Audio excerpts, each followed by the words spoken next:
नमस्कार दोस्तों, स्वागत है आपका हमारे चैनल पीके गुरुजी में। आज के अपने इस वीडियो में हम आयत को जानेंगे और आयत से संबंधित कुछ प्रश्नों को भी सॉल्व करेंगे। तो आयत की आकृति पहले कैसे होती है वो हम जान लेते हैं। तो आयत की जो आकृति होती है वो कुछ इस प्रकार की होती है। इसमें लंबाई भी रहती है और चौड़ाई भी रहती है।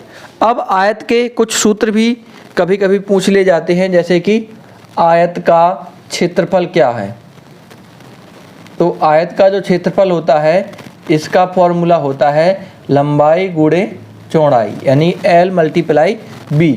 एक और फॉर्मूला पूछा जाता है कि आयत का परिमाप क्या है, आयत का परिमाप। तो यह भी फॉर्मूला आपको याद रखना है।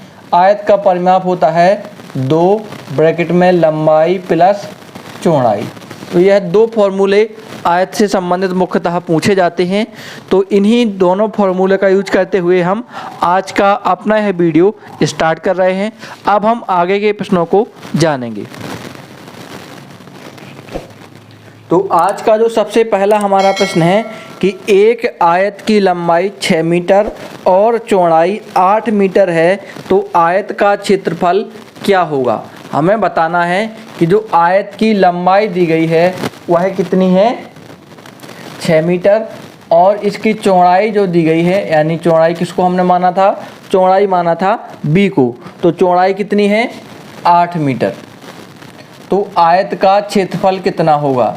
तो सीधा सीधा है, आयत का क्षेत्रफल जब हम निकालेंगे तो इसका जो हमने फॉर्मूला पढ़ा है, क्या पढ़ा है, लंबाई गुणे चौड़ाई। लंबाई है 6 और चौड़ाई है 8, 8 × 48, तो 48 वर्ग मीटर यह आयत का क्षेत्रफल हो जाएगा।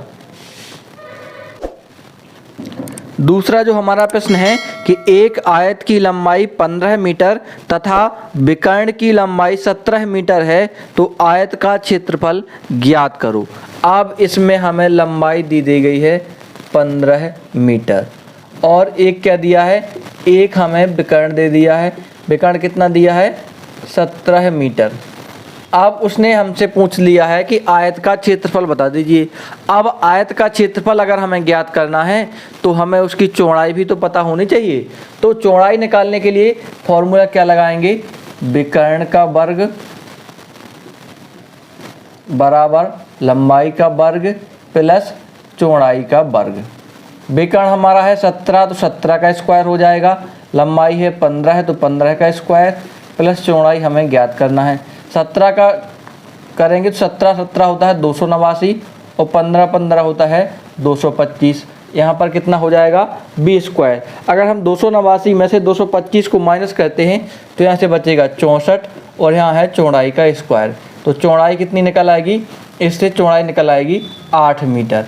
अब सीधा सीधा है कि आयत का क्षेत्रफल हमें निकालना है, तो अब निकल आएगा। क्या होता है आयत के क्षेत्रफल का सूत्र, लंबाई गुणे चौड़ाई। लंबाई कितनी है 15, चौड़ाई कितनी है 8, 15 × 120 वर्ग मीटर, यह आयत का क्षेत्रफल हो जाएगा। अब हम प्रश्न क्रमांक 3 की बात करते हैं। तो प्रश्न क्रमांक 3 हमारा क्या है कि एक आयत का क्षेत्रफल 252 वर्ग मीटर है, लंबाई और चौड़ाई का अनुपात 9:7 है, तो इसकी परिमिति कितनी है।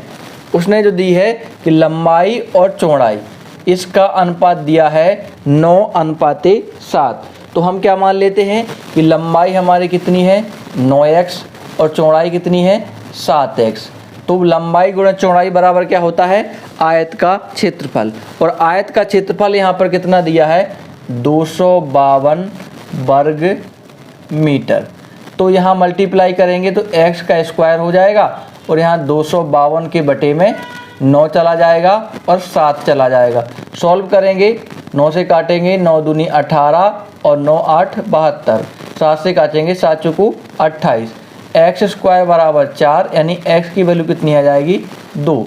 अब x की वैल्यू पता चल गई तो लंबाई और चौड़ाई हम निकाल सकते हैं। लंबाई कितनी निकलेगी 9 दूनी 18 और चौड़ाई कितनी निकलेगी 7 दूनी 14। अब हमारे पास लंबाई है और चौड़ाई है। आयत का परिमाप का फॉर्मूला क्या होता है, आयत का परिमाप। तो आयत का परिमाप जब हम निकालते हैं, इसका फॉर्मूला था 2l + b। तो लंबाई कितनी है 18, चौड़ाई कितनी है 14, तो 2 × a कितना हो जाएगा 32, और 32 और 32 कितना हो जाएगा 64। तो इसका आंसर क्या आ जाएगा 64 मीटर। अब हम प्रश्न क्रमांक 4 की बात करते हैं। तो प्रश्न क्रमांक जो हमारा 4 है कि एक आयताकार प्लॉट की लंबाई और चौड़ाई का अनुपात 8:5 है। यानी कि लंबाई और चौड़ाई का जो अनुपात है वो कितना है 8:5। ठीक है। अब वो आगे कह रहा है यदि चौड़ाई लंबाई से 60 मीटर कम हो। जो चौड़ाई है, यानी कि जो चौड़ाई है इस लंबाई से कितनी कम है 60 मीटर कम है। ठीक है।